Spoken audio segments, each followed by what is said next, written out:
আজকে একা একা ইফতার করতেছি। এই যে মালটা, আঙ্গুর, স্ট্রবেরি, তারপরে এখানে এই যে সালাদ, তারপরে বুট, কিন্তু ভাজা পোড়া কিছুই নেই। আপনাদের ভাইয়া আসতে পারে নাই, তাই আনতে পারে নাই। এখন আমাকে ফোন দিয়ে বলছে আমি একা একা যেন ইফতার করি। তো এখানে এই যে আমি শরবত খাই না, তাই জন্য আমি এখানে স্লাইনগুলি নিচ্ছি। আর এখানে এই যে দেখেন শরবত কিন্তু আছে।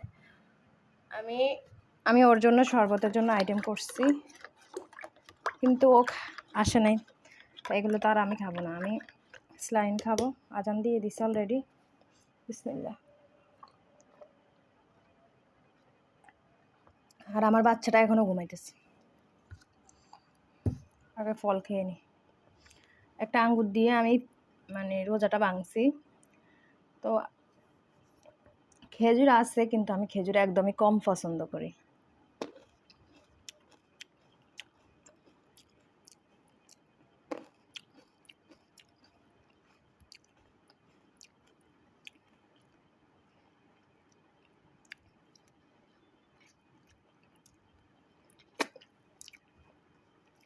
আল্লাহ হাফেজ, টাটা।